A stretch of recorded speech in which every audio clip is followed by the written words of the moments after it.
Shalom jemaat, selamat datang di GKMI Gloria Patri Growing Family. Puji Tuhan, oleh anugerah Tuhan, kita diberikan kesempatan untuk kembali beribadah di tempat ini. Sesuai dengan visi gereja kita, Family with a Mission, di bulan Februari ini, kita akan belajar mengenai buah roh dalam keluarga. Berikut adalah tema mingguan di bulan Februari.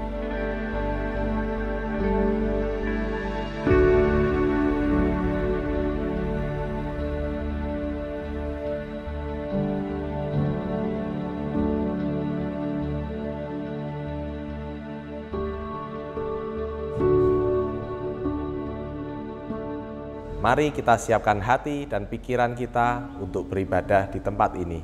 Tuhan Yesus memberkati.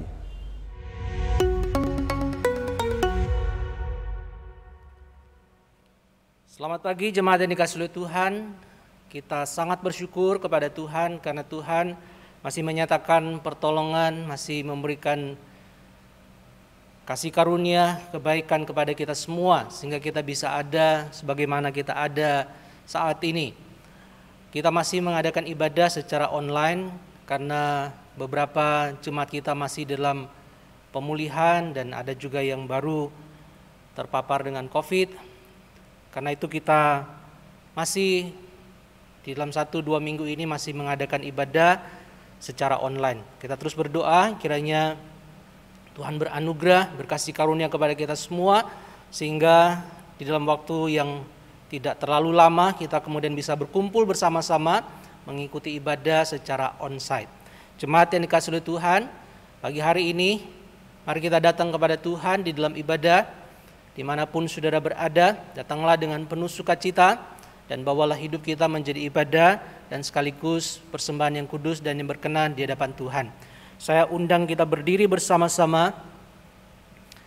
Ibadah kita pada pagi hari ini kita mulai, kita alaskan dan kita persembahkan di dalam nama Allah Bapa, Allah Anak, dan Allah Roh Kudus. Amin.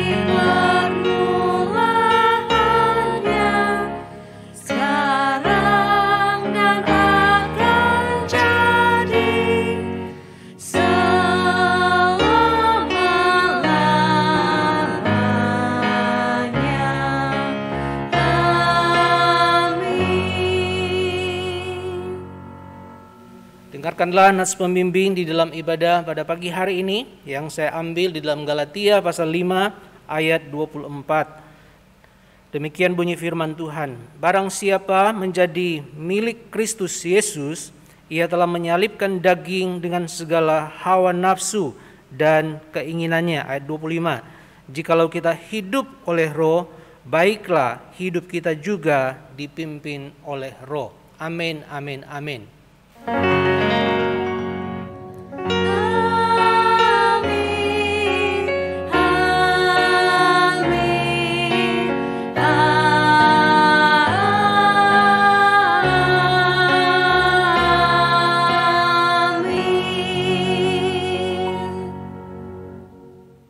Shalom, selamat pagi jemaat Tuhan. Walaupun kita semua mengikuti ibadah di rumah masing-masing, tapi kita bersyukur bahwa Allah tetap Allah yang setia, Allah yang sungguh baik. Bila sukacita tetap ada dalam hati kita. Mari kita pujikan dan kita nyanyikan Hatiku Percaya.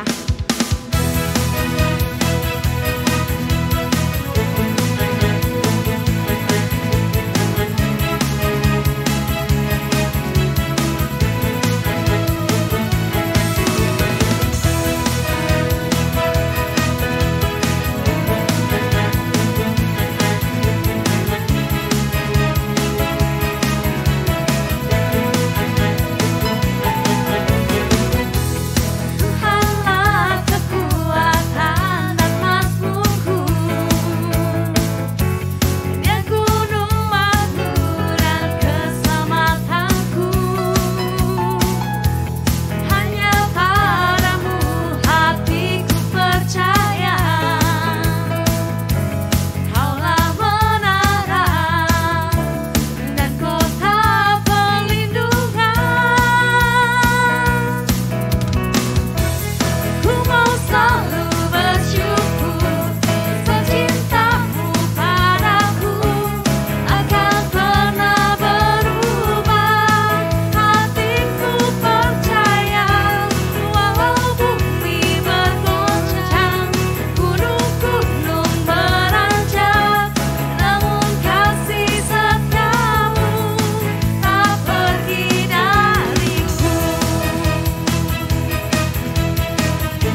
saat kami menyembah-Mu Tuhan, biar Roh-Mu bekerja, menilik hati kami Tuhan. Biarlah suara-Mu yang lembut menyapa hati kami Tuhan. Dan biarlah kami boleh mengerti akan firman-Mu. Dan kami boleh melakukan dalam kehidupan kami Tuhan.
Mari kita satukan hati kita berdoa.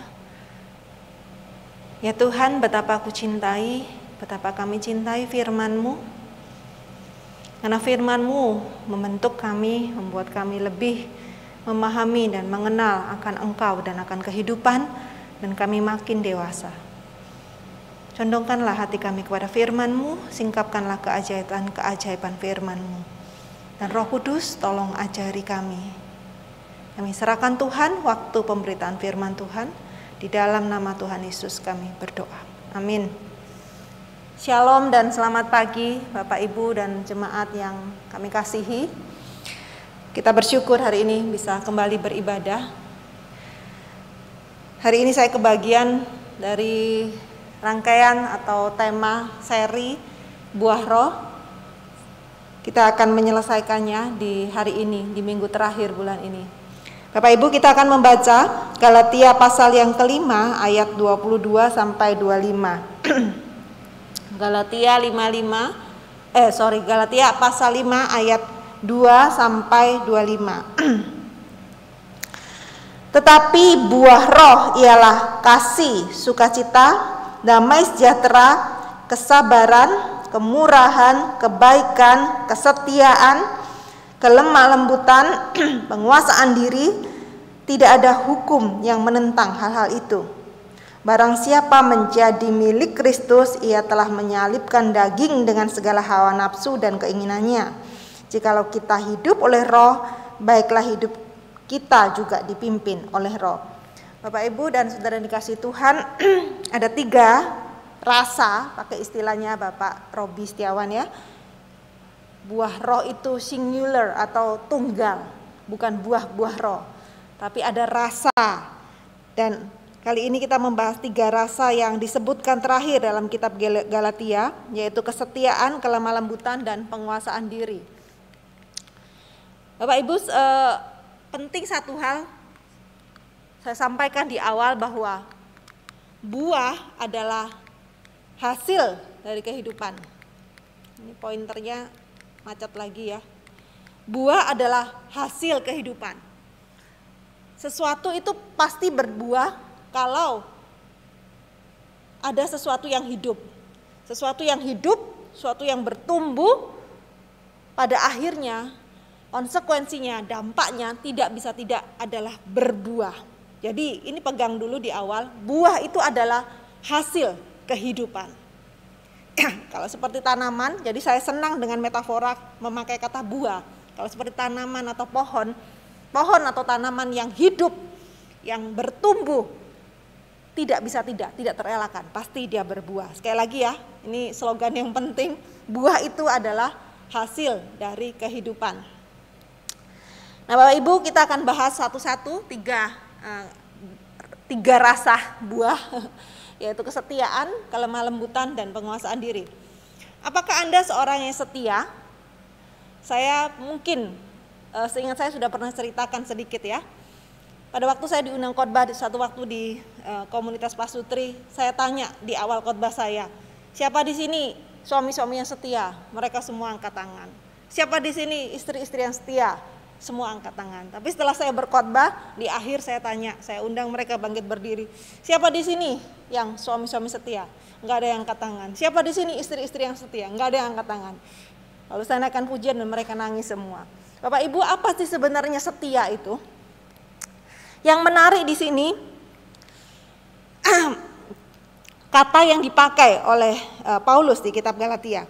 Kesetiaan itu sebenarnya bukan bicara durasi. Bukan bicara panjangnya waktu, ukuran waktu, dan berapa lama keberlangsungan sesuatu. Kalau Kamus Besar Bahasa Indonesia menyebutkan setia itu dengan definisi atau deskripsi memegang sebuah pendirian, memegang teguh sebuah pendirian. Nah seringkali kita waktu bicara setia, kita mikirnya setia itu bicara waktu, berapa lama, berapa tahun, berapa puluh tahun. Oh kamu kerja di sini sejak lulus SMA atau lulus kuliah. Wah, udah berapa? 30 tahun. Setia kamu ya. Kamu sudah menikah berapa tahun? 25 tahun atau 50 tahun. Wah, setia. Kamu sudah beranggotakan gereja di sini berapa tahun? Sejak saya sekolah minggu. Wah, setia. Kita seringkali mengidentifikasikan atau mengidentikan kesetiaan itu dengan panjangnya waktu, durasi keberlangsungan sesuatu.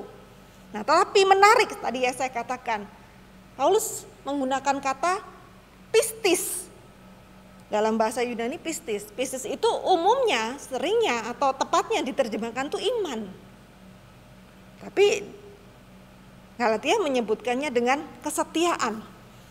Terjemahan bahasa Inggris faithfulness. Faithfulness artinya setia.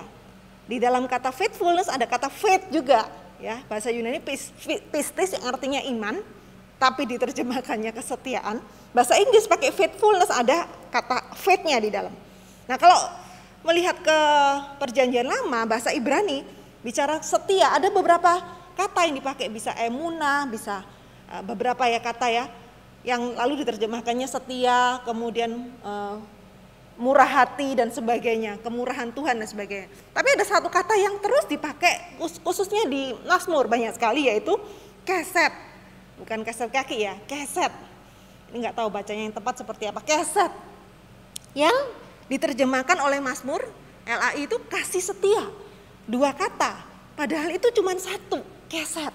Nah, di sini kita mengerti dan memahami, melihat sebuah kesetiaan. Arti kesetiaan bukan hanya sekedar berapa panjang waktunya, tapi bicara kualitas, bukan hanya kuantitas. Berapa lama, berapa tahun kamu menikah, kamu bekerja, kamu melakukan sesuatu, kamu memegang pendirian.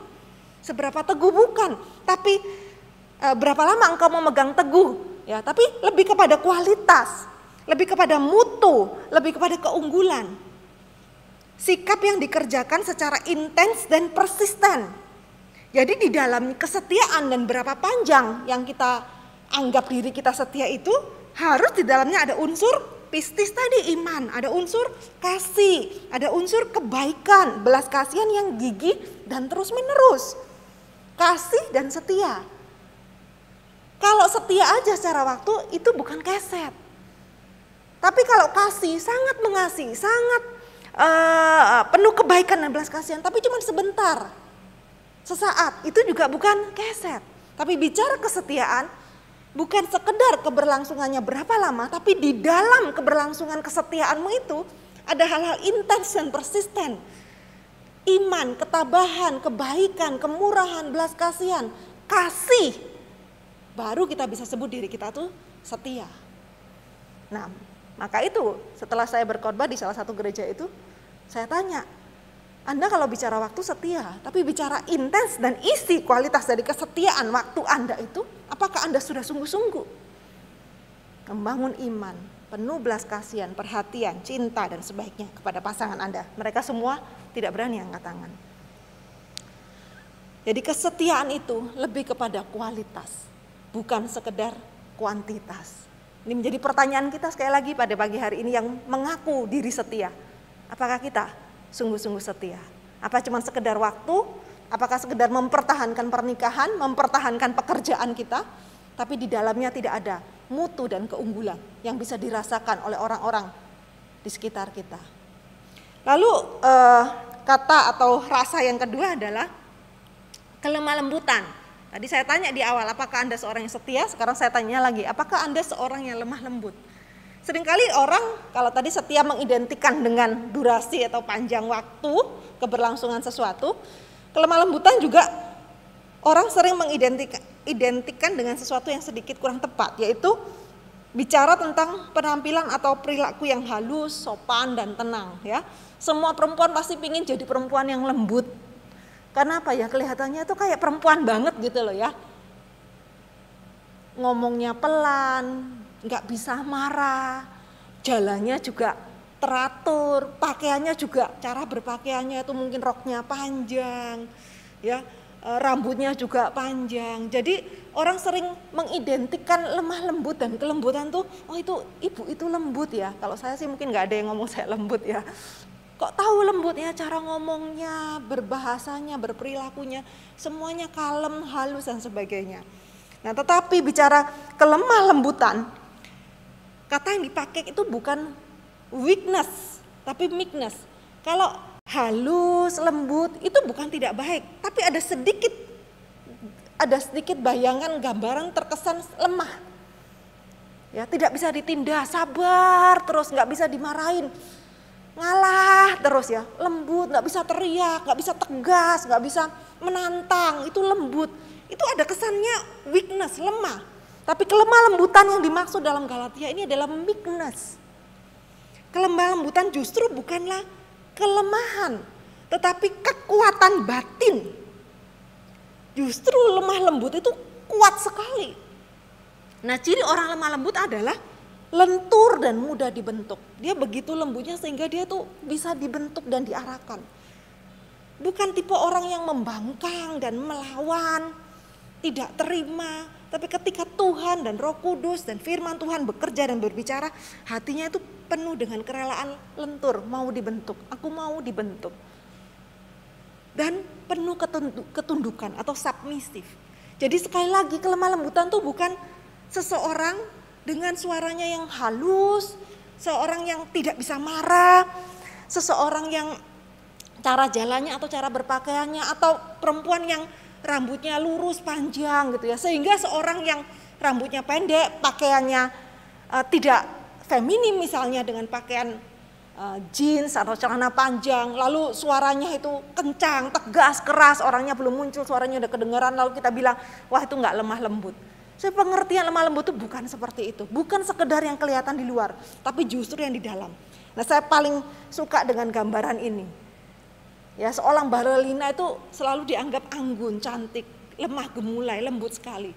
Tapi Anda tahu bahwa untuk bisa menjadi seorang balerina yang anggun dan lembut itu prosesnya begitu keras dan dibutuhkan kelenturan ya, kaki yang harus mau ditekuk, dibentuk, lalu ketundukan untuk disiplin-disiplin latihan. Kalau dalam konteks rohani, untuk menjadi seorang lemah lembut kita harus berdarah-darah, diproses dengan keras, dibentuk, ditekuk.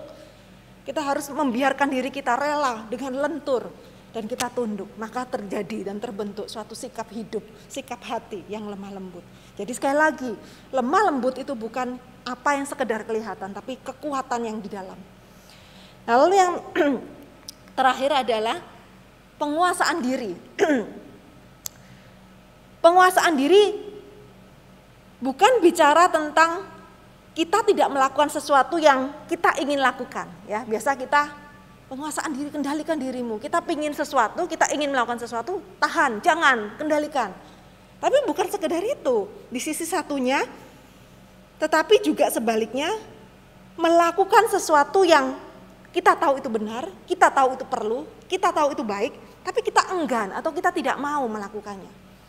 Jadi penguasaan diri itu bukan sekedar tidak melakukan sesuatu yang kita ingin lakukan, tapi juga melakukan sesuatu yang baik, yang perlu, yang tidak ingin kita lakukan. Bapak Ibu, coba perhatikan tentara-tentara atau orang-orang yang bertugas di militer. Mereka setiap pagi itu mungkin push up, latihan-latihan fisik, lari. Suka nggak? Ya dibilang suka ya, ya bagaimana gitu ya. Tapi kalau orang suruh milih daging itu, tubuh itu ya inginnya tiduran, bangun agak siang, santai-santai. Tapi ini bangun jamnya harus tepat ya kan. Jam olahraganya berapa kali, push up-nya, pakaiannya, rambutnya semua begitu diatur. Sesuatu yang mungkin ada sisi tidak sukanya, tapi terus dilakukan, maka mereka menjadi tangguh. Jadi kalau Bapak Ibu mau menjadi seorang yang penuh penguasaan diri, lakukan sesuatu yang tidak Anda sukai. Dan jangan lakukan apa yang Anda sukai. Ini bicara untuk mengalahkan diri sendiri, mengalahkan sesuatu di dalam diri kita. Maka di sana akan muncul ketangguhan batin dan penguasaan diri yang kuat. Bapak Ibu tidak suka apa? Pikirkan satu hal. Lakukan itu sebulan, lakukan itu 2 bulan, lakukan itu 3 bulan. Maka Anda akan dibentuk tangguh, penguasaan dirinya kuat. Saya masih ingat Pak Febri ya, hamba Tuhan yang pernah melayani di sini, dia pernah cerita bahwa kalau nggak salah waktu kuliah atau SMA, mungkin kuliah ya, saya lupa ingat. Pada waktu makan itu, mungkin ada masa-masa sulit dalam kehidupan dia, Pak Febri, beliau ini. Sehingga kalau makan itu semua di warung atau di rumah makan orang pesen ayam itu mau apa, dada atau paha ya kan. Tapi dia selalu beli kepala karena mungkin paling murah. Tapi dia bilang, Pak Febri, beliau bilang ya sekali, 2 kali, lama-lama ya sesuatu yang dihindari, sesuatu yang dianggap nggak enak, orang nggak mau. Orang maunya kan paha sama dada ya gitu ya, lebih enak, lebih banyak dagingnya. Tapi dia bilang lama-lama menikmati. Ya, seorang yang tidak suka terhadap satu hal, satu keadaan, tapi kalau dia tahu itu baik, tahu itu benar, sesuatu yang mau tidak mau harus dia lakukan, untuk dia dibentuk, dia lakukan lagi, maka dia akan menjadi seorang yang tangguh dan penguasaan dirinya kuat. Jadi pertanyaan buat kita pagi hari ini ya, apa yang Anda tidak sukai? Coba lakukan. Dengan penuh keyakinan Roh Kudus memampukan kita makin hari makin tangguh dan makin bisa mengalahkan diri sendiri dan makin kuat dan penuh penguasaan diri. Bapak Ibu, yang menarik dari buah roh, karena ini adalah sesi terakhir ya. Apa sebenarnya konteks ini yang paling penting? Konteks dari Paulus bicara tentang rasa buah roh yang ada 9 ini. Nah, mau nggak mau, karena ini penutup, saya juga harus menyelesaikannya ya. Kita harus membaca di perikop secara keseluruhan, paling tidak di pasal 5 ayat 16. Ya, di sana dikasih judul hidup menurut daging atau roh. Saya bacakan 16 sampai 18. Maksudku ialah hiduplah oleh roh, maka kamu tidak akan menuruti keinginan daging. Sebab keinginan daging berlawanan dengan keinginan roh, dan keinginan roh berlawanan dengan keinginan daging, karena keduanya bertentangan. Akan tetapi jika kamu memberi dirimu dipimpin oleh roh, maka kamu tidak hidup di bawah hukum Taurat. Konteks ini penting. Kenapa sih? Apa sih latar belakang Paulus pada waktu dia bicara di Galatia 5 ayat 22, tetapi buah roh ialah kasih, sukacita, dan seterusnya sampai penguasaan diri. Konteksnya apa? Latar belakangnya apa? Apa yang berusaha dijawab oleh Paulus? Jadi Paulus mengirimkan surat ini kepada jemaat di Galatia. Pada waktu itu Paulus yang dipanggil Tuhan untuk memberitakan kebenaran dan Injil Yesus Kristus kepada orang-orang yang non-Yahudi. Pada waktu itu komunitas atau gereja yang dibangun oleh Paulus, orang-orang yang kebanyakan non-Yahudi, itu disusupi oleh pengajaran-pengajaran yang keliru atau tidak tepat. Bahkan Paulus sebutnya sesat, Injil yang lain. Kenapa? Orang-orang bukan Yahudi yang percaya Tuhan Yesus dari hasil pengajaran dan pelayanan Paulus ini, oleh orang-orang Yahudi, mereka dikasih sesuatu pengertian seperti ini. Kamu kan bukan orang Yahudi, tapi kamu mau percaya Tuhan Yesus. Kamu juga harus ikut hukum-hukum Yahudi, hukum-hukum Taurat. Kamu harus disunat. Kalau nggak sah.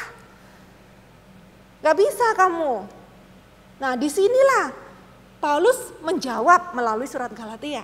Selain itu adalah kerasulan Paulus yang dipertanyakan. Ya, disebutkan mereka mengatakan Paulus itu kan tidak ikut menjadi murid Tuhan Yesus di zaman Tuhan Yesus masih hidup. Tidak belajar langsung, diragukan kerasulannya. Maka Paulus ini di Galatia pasal 1 ayat 1 dibuka dengan kalimat, dari Paulus seorang rasul, bukan karena manusia, bukan oleh seorang manusia, tetapi oleh Yesus Kristus dan Allah Bapa yang membangkitkan Yesus dari orang mati. Paulus menjawab isu ini dan menegaskan tentang status kerasulannya melalui surat Galatia ini, menegaskan dengan argumen-argumen yang kuat dan tegas sekali. Paulus mau menunjukkan dan memberi pengertian bahwa kamu sudah diselamatkan di dalam Yesus Kristus oleh iman, bukan oleh hukum-hukum Taurat. Jangan bingung, jangan dikacaukan oleh Injil lain. Bukan diselamatkan karena kamu mematuhi aturan-aturan Taurat. Karena itu kemudian di Galatia 5 ayat 2 bahkan Paulus tuh sangat tegas bilang begini. Sesungguhnya aku Paulus berkata kepadamu, jikalau kamu menyunatkan dirimu, Kristus sama sekali tidak akan berguna bagimu. Percuma saya beritakan Kristus. Kamu gak akan menerima keselamatan dan kemenangan dan kehidupan di dalam Kristus kalau kamu memikirkan bahwa oh iya ya aku harus ikuti aturan-aturan Yahudi dulu, harus disunatkan dulu.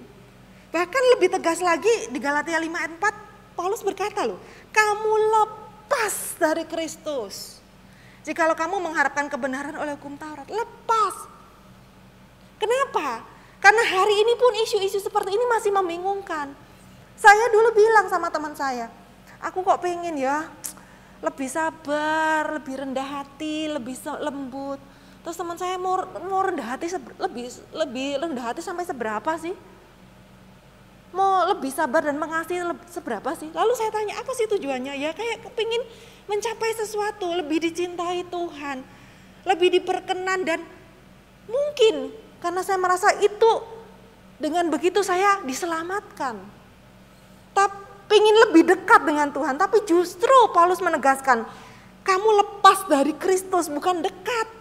Kamu lepas dari Kristus. Jikalau kamu mengharapkan kebenaran atau keselamatan atau hal-hal yang baik, ketika kamu berpikir itu kamu bisa dapat dengan melakukan dan mentaati hukum Taurat. Kamu lepas dari Kristus, kamu hidup di luar kasih karunia. Ini isu yang dijawab oleh Paulus. Maksudnya apa? Paulus ingin katakan poin atau pokok utama yang dia mau paparkan apa? Pemikiran yang keliru, ini harusnya yang bagian atas harusnya disilang ya, saya lupa. Dari orang-orang pada waktu itu yang berpikir bahwa faith dan buah adalah untuk mencapai keselamatan. Iman ditambah dengan kasih, sukacita, damai sejahtera, kebaikan, kelemah lembutan, kemurahan, penguasaan diri, baru kamu bisa diselamatkan. Kamu ada hal-hal yang kamu lakukan secara hukum-hukum, baru kamu bisa diselamatkan, baru kamu bebas dari hukuman maut dan dosa. Ini pemikiran orang, kamu gak bisa cuma sekedar percaya Tuhan Yesus, harus Jesus plus, Injil plus. Kalau orang Yahudi bilang plus sunat, plus Taurat. Kalau hari ini konteksnya harus ada buah-buahnya dulu. Iman plus berbuat baik, iman plus sabar, iman plus rendah hati, iman plus penguasaan diri, baru kamu selamat. Tapi Paulus mau tegaskan satu konsep, satu pokok utama yang penting adalah ketika kamu percaya, beriman, kamu diselamatkan. Dan ketika kamu diselamatkan, tidak bisa tidak, kamu pasti berbuah. Ini urutannya, ini konsepnya, kelihatannya gampang ya, kelihatannya mirip ya, faith plus fruit sama dengan salvation, tapi sebenarnya jauh berbeda esensinya. Faith diselamatkan oleh dan hanya karena iman. Pada waktu kamu diselamatkan, kamu yang mati secara rohani, kamu dihidupkan kembali, diperbarui. Bahasa Yohanes adalah born again. Nah setelah kamu hidup, tadi di awal kita sudah saya sampaikan, kita hidup, kita tumbuh, pasti ada buahnya. Sesuatu yang hidup dan tumbuh gak mungkin gak berbuah. Jadi mau bicara apa? Buah roh ini namanya aja buah roh. Adalah hasil dari Roh Kudus. Pekerjaan Roh Kudus. Kita ini orang percaya, di dalamnya ada Roh Kudus, dipengaruhi, digerakkan, diberi kemauan, aku ingin lebih lemah lembut, aku mau menguasai diri. Itu semua adalah karya dan pekerjaan Roh Kudus. Ketika engkau percaya Tuhan Yesus, kamu diselamatkan, Roh Kudus akan memimpin kamu ke dalam kebenaran, mengajarkan semua yang diajarkan Tuhan Yesus, dan menginsyafkan kamu terus menerus. Dalam proses itu Anda bertumbuh dan pasti tidak mungkin tidak menghasilkan buah. Jadi jangan dibalik. Faith plus buah-buah roh atau buah roh, maaf ya, tunggalnya baru bisa diselamatkan, enggak. Anda pastikan Anda beriman dan percaya Tuhan Yesus, ada Roh Kudus dalam hidupmu, pasti Anda akan berbuah. Bu, bagaimana kalau orang sudah terima Tuhan Yesus, sudah dibaptis, sudah menerima keselamatan, sudah beriman, tapi kok nggak kelihatan buah rohnya? Lalu kita gampang dengan mudahnya menghakimi, ya berarti dia belum sungguh-sungguh terima Tuhan Yesus. Jangan buru-buru menghakimi orang. Lalu gimana Bu kalau kayak gitu? Cuman satu, beritakan lagi Injil. Preach the gospel every day. Kepada siapa? Kepada orang lain dan kepada diri kita sendiri. Ingatkan tentang Injil, ingatkan tentang Yesus Kristus mati buat kamu, menghapus dosamu, dan kamu yang percaya kamu diberi hidup baru dan keselamatan. Maka Roh Kudus itu akan perlahan-lahan, pelan-pelan mengikis manusia lamanya, itu akan makin diperbarui dan berbaharui setiap hari, setiap waktu. Ini satu konsep yang penting. Jadi kesimpulannya, hukum Taurat itu mewakili usaha manusia yang terbatas dan gagal memenuhi tuntutan Allah. Sehingga kalau orang memenuhi hukum Taurat baru bisa masuk surga, maka nggak ada yang masuk surga. Karena hukum-hukum itu menunjukkan keterbatasan dan ketidakmampuan kita, kegagalan kita. Tetapi buah roh itu pekerjaan Roh Kudus yang memampukan, menuntun orang percaya memaknai karya keselamatan dalam Yesus Kristus. Jadi kesimpulannya pada pagi hari ini, buah roh itu bicara kualitas dalam diri yang dikerjakan oleh Roh Kudus, bukan sekedar yang kelihatan. Tadi saya bilang ya di kelemah lembutan, itu bukan sekedar yang kelihatan. Oh, setia ya dalam pernikahan, oh setia ya dalam pekerjaan, itu yang kelihatan. Tapi kelemah lembutan, kesetiaan itu bicara yang di dalam, ada kualitasnya, ada mutunya.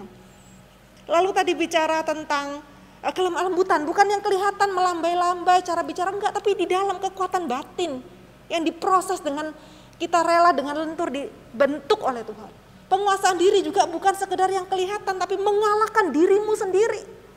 Jadi semua bicara di dalam yang akhirnya tidak bisa tidak itu nampak dan kelihatan di luar. Tapi mulainya dari dalam. Nah kalau yang di dalam itu hanya bisa dikerjakan oleh Roh Kudus yang bisa dilakukan dengan pengaruh dan pertolongan Roh Kudus.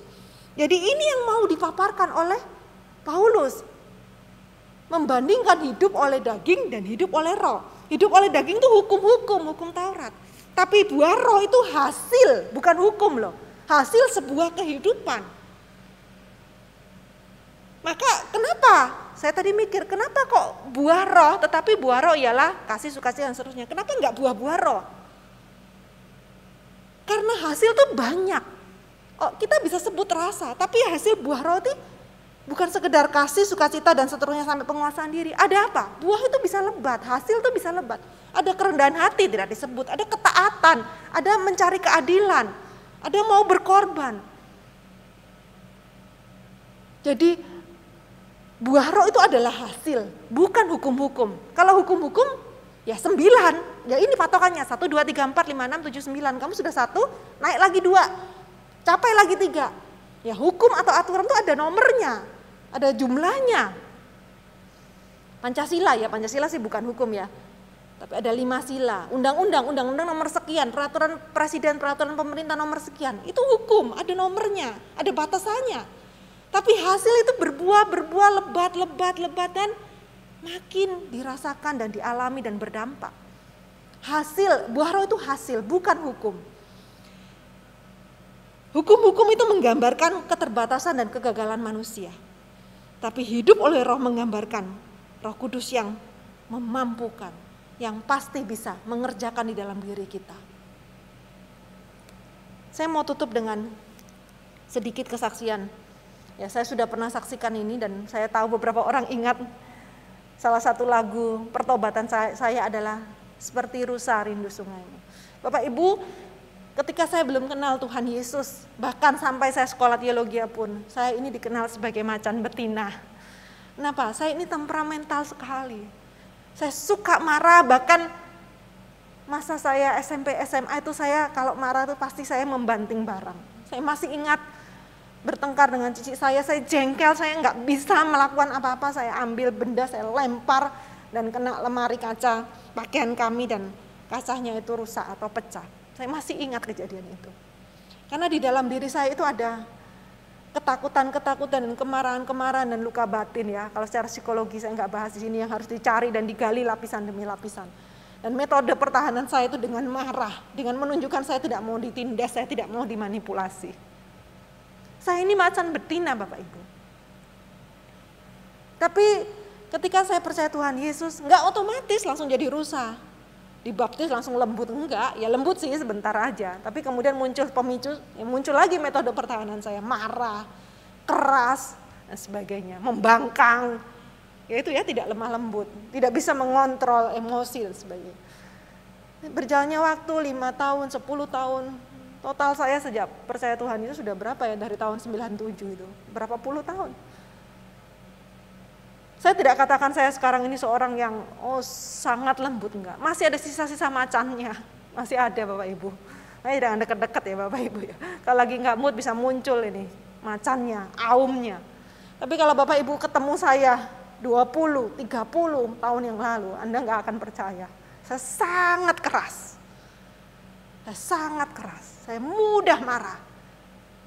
Saya selalu membentengi diri, kamu jangan menindas saya. Kamu jangan memanipulasi saya. Tapi hari ini Tuhan, saya bersyukur ya, Roh Kudus mengerjakan di dalam diri saya. Macan yang ganas, macan betina katanya. Sekarang sudah menjadi seperti lagu pujian saya. Saya sedikitlah lebih baik dan lebih lembut. Sekali lagi, bukan untuk membanggakan, tapi sekali lagi karya Roh Kudus. Saya jadi rusa yang lembut dan rindu, selalu rindu, haus. Bapak Ibu, hari ini menjadi pertanyaan buat kita. Apa macan-macan yang ada dalam diri saudara? Macan-macan yang belum ditaklukkan, yang belum dijinakkan. Roh Kudus hari ini akan bekerja dan terus bekerja di dalam diri Anda. Melembutkan, mengendalikan, membentuk, dan mengubah hidup Anda. Mari kita bersatu di dalam doa. Bapa di surga, terima kasih kami sebagai orang-orang yang percaya dan diselamatkan oleh karena iman oleh karena pilihan-Mu, oleh karena pekerjaan Roh Kudus, sehingga kami boleh berespon untuk menerima Tuhan Yesus sebagai Tuhan dan Juru Selamat. Dan kami bersyukur karena keselamatan itu juga sebagai jaminan Roh Kudus akan terus memproses, membentuk, mengajari kami. Pasti ada perubahan-perubahan, sedikit demi sedikit, perlahan-lahan. Ada karya-karya Roh Kudus, buah Roh yang nyata, yang bisa dilihat. Terima kasih Tuhan, terima kasih Roh Kudus. Kami buka hati kami terima diri kami lenturkan hati kami mau submisif, tunduk. Kami rindu memiliki buah Roh. Dengar doa syukur kami, sebab kami hanya berdoa di dalam nama Tuhan Yesus. Amin. Kita akan bersama-sama mengucapkan komitmen kemuritan. Mari kita bangkit berdiri. Kami bersaksi bahwa tidak seorang pun dapat sungguh-sungguh mengenal Kristus kecuali ia yang mengikutinya setiap hari dalam kehidupan.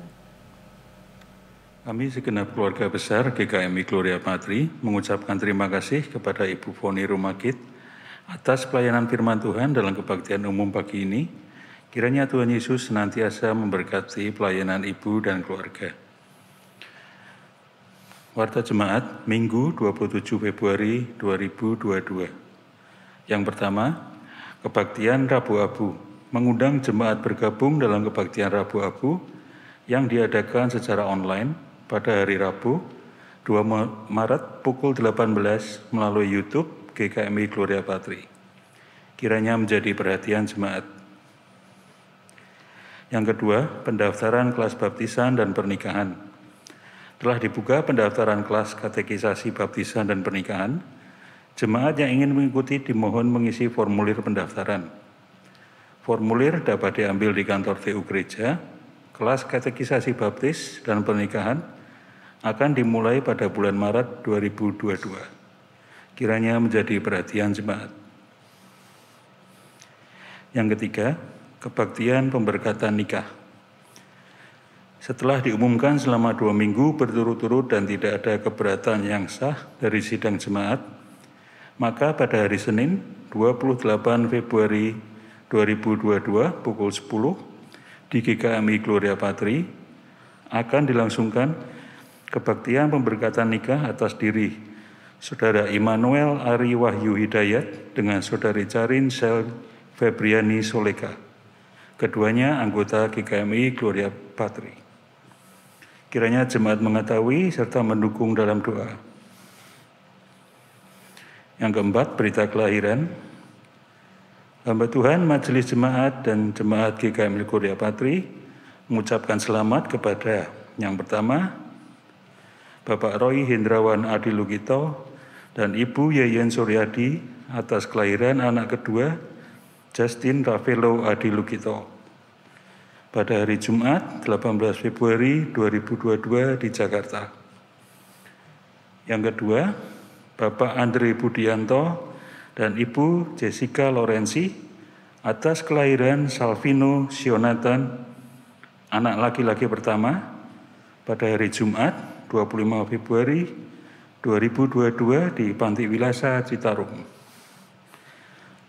Tuhan memulihkan Ibu Yeyen dan Ibu Jessica serta memberi pertumbuhan yang baik untuk anak Justin dan anak Salvino. Tuhan Yesus memberkati. Demikian warta jemaat, selengkapnya dapat jemaat baca di warta yang telah dibagikan melalui WhatsApp Info Gereja.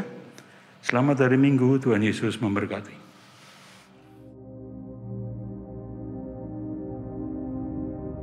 Apakah Rabu Abu itu?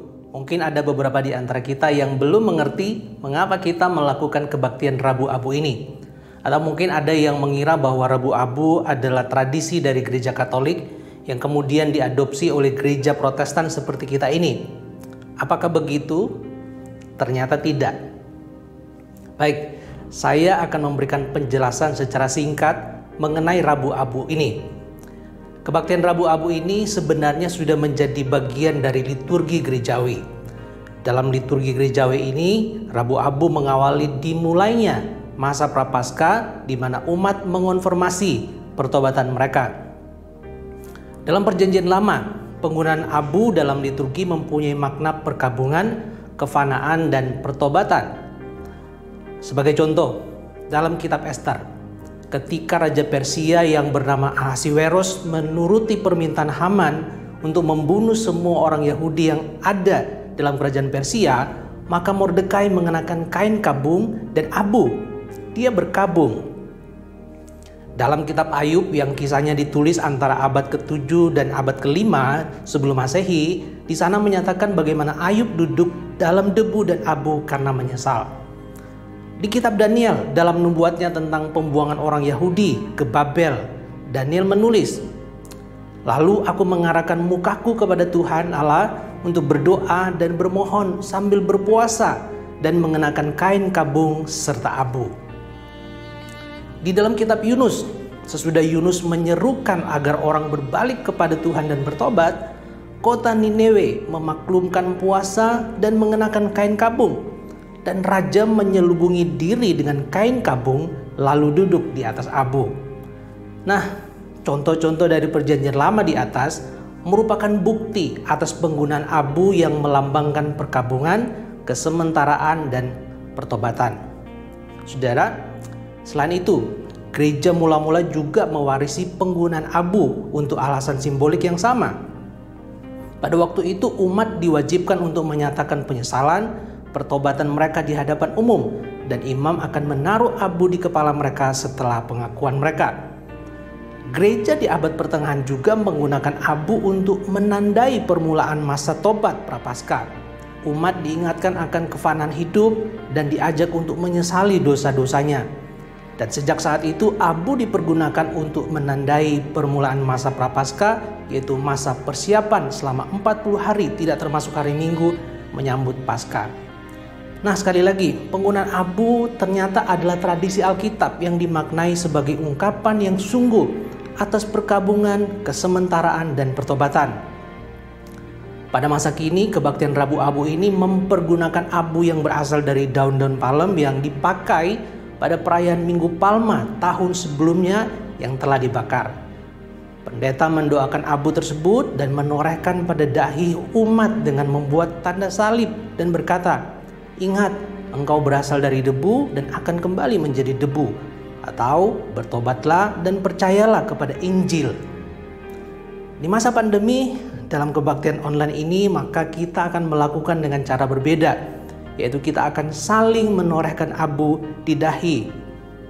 Caranya adalah suami menorehkan abu pada dahi istri dan istri kepada suami, serta ayah kepada anak-anak dan kepada anggota keluarga yang lain. Mari kita perhatikan contoh melalui video ini. Ingatlah, engkau dari abu dan akan kembali kepada abu.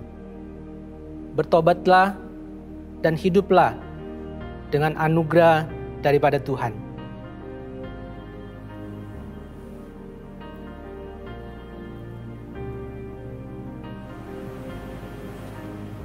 Ingatlah bahwa engkau dari abu dan akan kembali kepada abu. Bertobatlah dan kembalilah.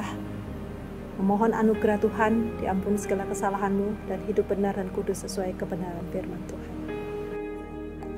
Nah, melalui perayaan Rabu Abu ini kita diingatkan akan kefanaan hidup. Selain itu, mari kita arahkan hati dan hidup kita kepada Yesus Kristus yang mengalami penderitaan, kematian, dan kebangkitan untuk keselamatan kita. Setelahnya mari kita memperbaharui komitmen kita yang dulu kita ucapkan pada waktu dibaptis, yaitu kita mati atas hidup kita yang lama dan bangkit kembali dalam hidup yang baru bersama kemenangan kebangkitan Kristus. Nah saudara, di masa perayaan Rabu Abu dan Paskah ini kita juga diajak untuk berpantang atau menunda kesenangan pribadi dengan berpuasa sebagai upaya kita berempati dan berbelas kasih kepada sesama kita yang membutuhkan. Tundahlah keinginan pribadi kita dengan berpuasa dan alihkan berkat kita itu kepada mereka yang kepadanya Allah menyatakan kasih-Nya. Dan kiranya Roh Kudus, roh kasih itu menggerakkan hati kita kepada karya kasih bagi sesama. Selamat merayakan Rabu Abu dengan penuh kesungguhan hati. Tuhan memberkati.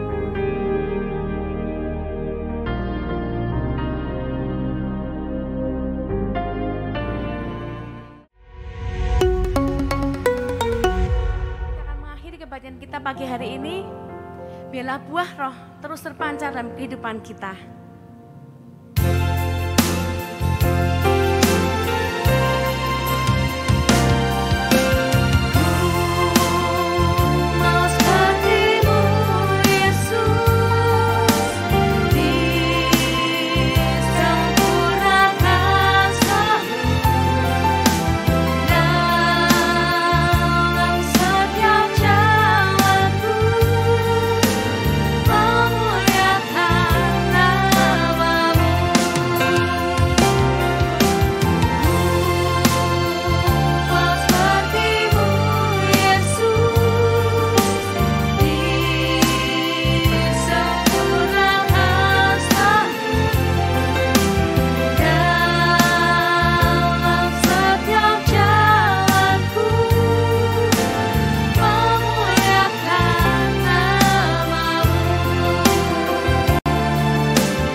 Mari jemaat, kita akan menaikkan beberapa pokok doa syafaat dan kita akan membawa persembahan kita kepada Tuhan. Kita bisa mentransfer persembahan kita dengan nomor rekening yang ada dan kita juga akan menerima doa berkat. Mari kita tunduk kepala, kita berdoa. Bapa di dalam surga, kami bersyukur, berterima kasih segala kebaikan yang Engkau sudah nyatakan di dalam kehidupan kami. Kami bersyukur untuk beberapa jemaat kami yang beberapa waktu yang lalu terpapar dengan COVID dan sudah dinyatakan sembuh. Kami bersyukur ya Tuhan. Beberapa di antara mereka masih dalam proses pemulihan. Kami percaya kasih sayang Tuhan, kemurahan Tuhan, kebaikan Tuhan, kuasa Tuhan dinyatakan kepada mereka sehingga mereka juga dipulihkan. Kami juga berdoa menyerahkan untuk saudara-saudara yang lain, jemaat kami yang dalam keadaan sakit dan dalam proses pemulihan mereka. Tuhan yang jamah, Tuhan beri kekuatan kepada mereka. Dan juga setiap anggota keluarga yang menjaga, merawat, mendampingi mereka, Tuhan berikan sukacita. Juga Tuhan berikan stamina yang kuat, Kau berikan kesabaran kepada mereka.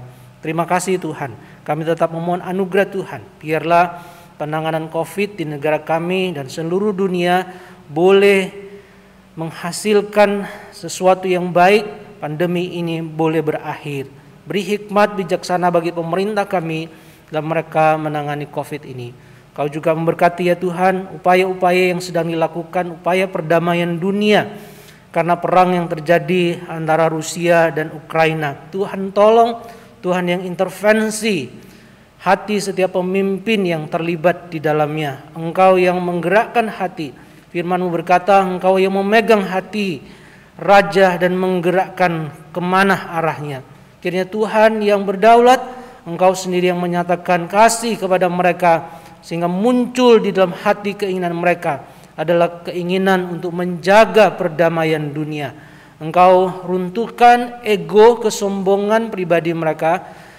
Engkau runtuhkan ego kebangsaan mereka, tapi hadirkan kasih dan perdamaian di dalam hati setiap pemimpin-pemimpin yang ada. Terima kasih Tuhan. Biarlah Indonesia sebagai negara yang besar juga bisa memberikan kontribusi dalam upaya perdamaian, menciptakan perdamaian. Berkati gereja-gereja Tuhan dimanapun berada. Biar gereja-gereja boleh merespon dengan tepat dan justru di kesempatan ini suara gereja boleh terdengar dalam upaya menghadirkan perdamaian bagi dunia ini. Terima kasih Tuhan, terima kasih. Kami hanya menyerahkan seluruh masa depan bangsa kami dan juga dunia ini hanya ke dalam tangan Tuhan. Engkau yang berdaulat atas semesta ini dan Engkau menyatakan kasih sayang-Mu, kemurahan-Mu, kasih karunia-Mu kepada dunia ini. Terima kasih Tuhan. Kami juga bersyukur, berterima kasih kepadamu untuk saudara-saudara jemaat yang berhari ulang tahun di minggu ini. Bersyukur bersama Ibu Seli Susanto, anak Jovanka, Ibu Ratna Dewi, Saudara Peter Asinsitus, Ibu Endang Sulianti, Pujo Winoto, Bapak Dwi Wicaksono, Ibu Rika Ervinta, Saudara David Sanjaya dan Ibu Priyati. Kami bersyukur ya Tuhan untuk hari ulang tahun yang Engkau sudah kasih kepada mereka. 1 tahun usia Engkau sudah berikan kepada mereka. Dengan bertambah usia ini, bertambah mereka ya Tuhan mengkomitmenkan, menyerahkan, mendedikasikan hidup mereka kepada Tuhan, dan mereka dipakai oleh Tuhan menjadi saksi Tuhan, menjadi alat yang efektif di tangan Tuhan. Berkati masa depan mereka, berkati keluarga mereka. Terima kasih Bapa. Dan kami juga ingin membawa persembahan kami.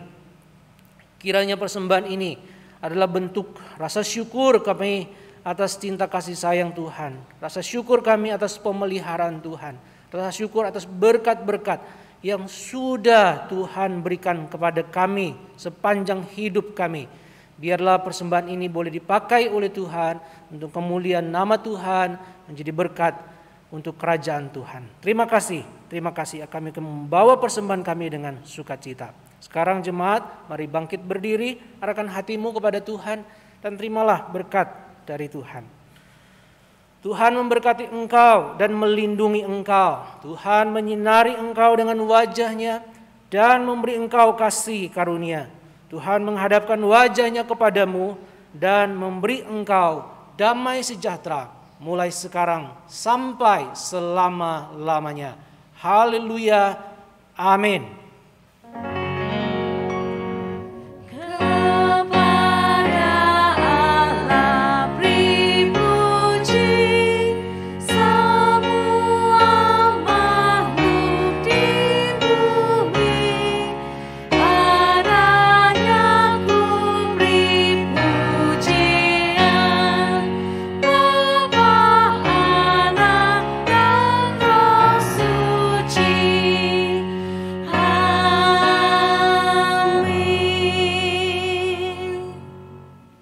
Tuhan memberkati kita semua. Selamat hari Minggu.